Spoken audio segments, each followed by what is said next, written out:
Joy University, best emerging university in South India. For admissions, contact. Prabhas గారితో మీ first film how was your experience meeting Prabhas first time? అప్పటికేం తెలియదు కదా, అందరు కొత్త వాళ్ళు. అంటే నేను నా ఫస్ట్ సినిమా ఏదైతే నా ఎక్స్పీరియన్స్ ఉంటుందో సేమ్ అంటే ఒక నైవ్గా అమాయకంగా ఎవరు ఏదో చెప్తున్నారు ఏంటి. ప్రభాస్ కూడా సత్యానంద్ గారి దగ్గర స్టూడెంట్ యాక్చువల్లీ. అవును.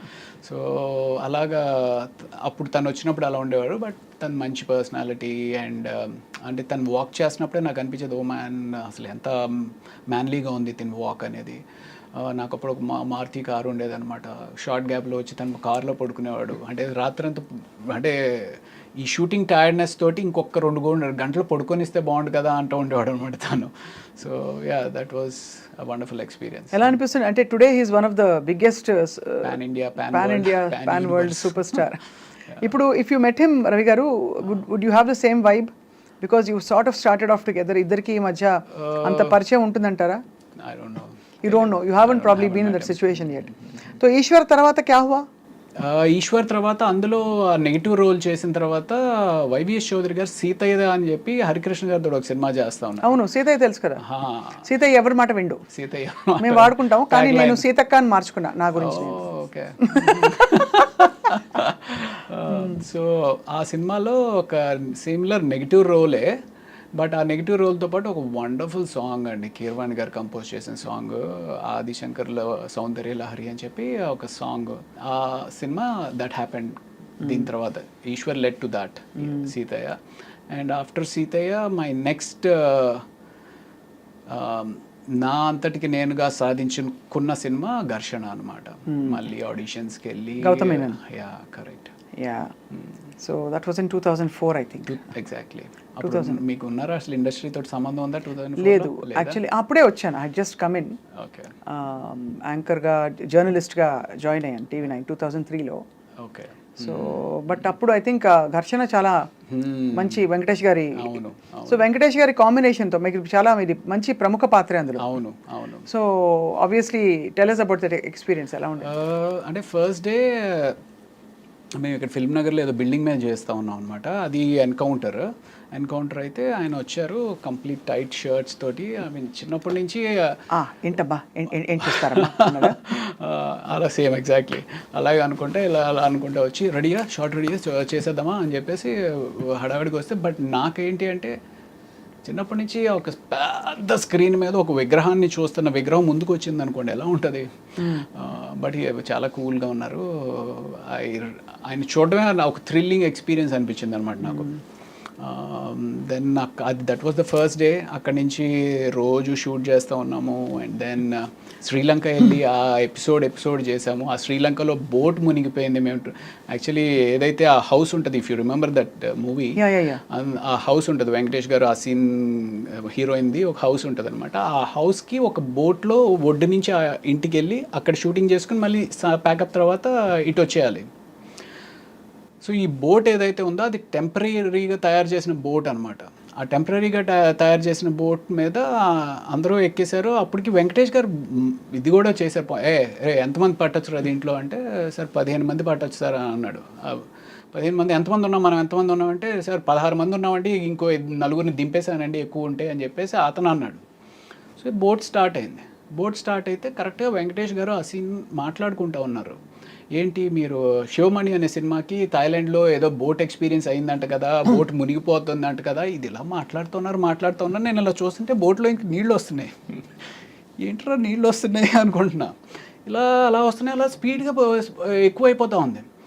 సరే ఇటు వస్తున్నాయి కదా, ఇటు మునిగిపోతుంది కాబట్టి అందరం ఇటు వచ్చేద్దాం అన్నట్టుగా నేను ఇటు వచ్చాను కదా, అది ఆగట్లా. అలాగే నీళ్ళు వచ్చేస్తున్నాయి అని అరుస్తూ ఉన్నాం. ఇంతలో ఇటు వచ్చాము, అది విత్ ఇన్ సెకండ్స్ మొత్తం టాపులు అయిపోయింది. మీరు పడ్డారు? టాపులు అయిపోయింది. బోటు పైన ఎవరు లేరు. బోటు తిరగబడిపోతే మనుషులందరూ బోటు కింద ఉన్నారు. ఏంటి వెంకటేష్ గారు ఆ సీన్ మొత్తం క్రూ, కెమెరామ్యాన్. అయితే అందరికి ఈత వచ్చా అండి? ఎవరికి? ఒక్క కెమెరామ్యాన్ గారికి వచ్చు. క్రిటికల్గా ఇంజ్యూర్ అయ్యి ఒక 3 రోజులు షూటింగ్ అయిపోయింది ఆ కెమెరామ్యాన్ గారి వల్ల. అయ్యా. ఎందుకు అంటే మేమందరూ ఆ బోట్ ఎప్పుడైతే తిరగబడిపోయిందో లక్కీగా ఏంటంటే బోట్ మునగల, తిరగబడిపోయి ఇట్ వాస్ హోల్డింగ్ అనమాట. సో ఎవరికాళ్ళు బోట్ పట్టుకుని నిలబడ్డాం. ఈ కెమెరామ్యాన్ అనే అతను లోపల ఎక్కడో ఆయన షర్ట్ దేనికో హుక్ అయిపోయి ఉంది. సో సో అందరూ వచ్చారు. అసిన్ వాళ్ళ ఫాదరు అవును కెమెరామ్యాన్ అంటే అదిగో అక్కడ కాల్ కనపడుతుంది అని చెప్పి పూల్ చేస్తుంటే రావట్లా. మొత్తానికి లాగి పైకి ఎక్కిస్తే ఆయనకి స్పృహ లేకపోయేటప్పటికి సిపిఆర్ చేసి ఆయన మీరు కాపాడారు కదా యా, యా. అమ్మయ్య డాక్టర్ చదివినందుకు మీరు అమ్మయ్య, అదో తృప్తి నిజంగానే. ఇప్పుడు అయిపోయింది కాబట్టి నవ్వుకుంటున్నామండి. అవును. But imagine what could have happened. Correct. Was it very deep ఇది లేదు అంటే 30 feet it was 30 feet 30 feet చాలండి. మనం ఎంత ఉంటాం, ఎంత కష్టపడినా కూడా 6 గంటలు ఉండం కదా.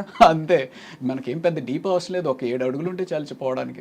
అదే అది 7 అడుగులు కూడా అవసరం. ఆ బోట్ ఇప్పుడు షర్ట్ని పట్టుకుంది, పైకి రాలేకపోతే చాలు కదా. అది 5 అడుగుల్లో పైకి రాలేకపోయినా అయిపోయి ఉండేది. వెరీ స్కేరీ అండి, very scary. Correct. After that ఏంటి, did you suspend the shoot?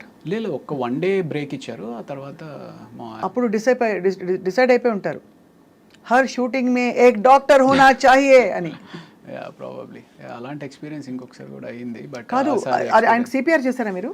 నేను చేయలేదు. ఆ కెమెరా అసిస్టెంట్ కెమెరామ్యాన్ ఒక అతను ఉన్నాడు, అతను చేశాడు. మీరు డాక్టర్ కదా. అంటే నేను అప్పటికి ఇంకా పైకి రాలా. నేను ఇంకా ఇదే ఉన్నాను. అతన్ని తీసుకొచ్చి చేస్తున్న టైంలో ఆయన అన్కాన్షియస్ అయిన వ్యక్తి మళ్ళీ కాన్షియస్ అయిన తర్వాత సడన్గా భయపడిపోయి ఆ అసిస్టెంట్ కెమెరామ్యాన్ లిప్ ఏదైతే ఉందో ఆయన దాన్ని పట్టుకుని కొరికేశారు. అంటే ఆయన ఈ అసిస్టెంట్ కెమెరామ్యాన్ ఇంజూర్ అయ్యాడు ఈయన కన్నా. ఆయన లిప్ కొరికేశారా? అంటే తెలియదు, అంటే సడన్గా ఒక షాక్లోకి వెళ్ళిపోయి ఆ షాక్ నుంచి బయటకు వచ్చేటప్పటికి ఆయనకి ఏం అర్థం అవ్వలేదు అనుకుంటా, బట్ మనం కొరికేసి అలా గట్టిగా పడేసుకున్నారు. అలా అవుతుందండి? అవుతుంది. నియర్ డెత్ కదా. నియర్ డెత్ ఎక్స్పీరియన్స్ అయినప్పుడు you can go in to a trauma or shock and do something like this. బాబోయ్. సో అది అసలు స్కేరీ, వెరీ వెరీ స్కేరీ అండి. కరెక్ట్. ఆ రోజు I don't know how you all resumed your shooting. ఎలా continue అయింది ఆ ఇంట్లో? ఆ రోజు అవ్వలేదు. నెక్స్ట్ డే గ్యాప్ ఇచ్చి ఆయన కంప్లీట్గా రికవర్ అయిన తర్వాత కెమెరామెన్ రాజశేఖర్ గారు ఆయన పేరు, రాజశేఖర్ గారు రికవర్ అయిన తర్వాత ఆ తర్వాత రోజు నుంచి మామూలు యాజ్ ఇట్ ఈస్. దెబ్బతో ఇంకా అసలు థాయిలాండ్ వద్దు, షూటింగ్ వద్దు, శ్రీలంక. అదే శ్రీలంక వద్దు, షూటింగ్ వద్దు, బోట్ వద్దు అనుకుంటారు ఎవరైనా అనుకుంటారు. బట్ నిజంగా ఇవన్నీ అసలు చెప్పలేమండి ఎప్పుడు ఏం జరుగుతుందో. సో ఆ తర్వాత అఫ్ కోర్స్ మీరు మళ్ళీ ఇంకో సంఘటన ఉందని చెప్పారు. ఇంకోటి ఈ మధ్య అమ్మమ్మ గారి ఇల్లు అని చెప్పి ఇక్కడ రామోజీ ఫిలిం సిటీలో షూటింగ్ చేస్తూ ఉన్నాం అనమాట. ఆయన చిరంజీవి అని చెప్పి ప్రొడక్షన్ అతను అసలు ఎంత బాగా పలకరిస్తాడంటే అండి, నేను ఇప్పుడు తలుచుకున్నా సరే నాకు ఏడుపు వచ్చేస్తా. సార్ కొంచెం కాఫీ తీసుకొస్తాను సార్ కొంచెం అని చెప్పి అలా తీసుకొచ్చి ప్రేమగా సర్వ్ చేయడం అనమాట. భోజనం చేస్తాను, సార్ ఈ కూర ఉందండి అద్దరిపోయింది కొంచెం వేసుకోండి సార్ కొంచెం, అంత ప్రేమగా ఉండేవారండి. ప్లస్ అమ్మమ్మ గారి ఇల్లు అనేది మేము ఆల్మోస్ట్ అప్పటికి ఒక 20 days ఏదో చేస్తూ ఉన్నాము. అందరి మధ్య ఒక బాండింగ్ వచ్చేసింది. ఆయన ఇలాగ మాకు సర్వ్ చేస్తూ ఉన్నాడు. సర్వ్ చేస్తా కూడా అన్కాన్షియస్ అయిపోయాడు. అన్కాన్షియస్ అయిపోతే ఇదేంటి ఇలా అన్కాన్షియస్ అయిపోయాడని చెప్పి నేను వెళ్ళి పరిగెత్తుకుని చూస్తున్న అతనికి చెయ్యి ట్విస్ట్ అయిపోతుంది. వెంటనే నేను పట్టుకున్నాను కానీ ముందు పడుకోబెడదాము, అంటే సడన్గా లో బీపీ కానీ ఏదైనా అయిందని చెప్పి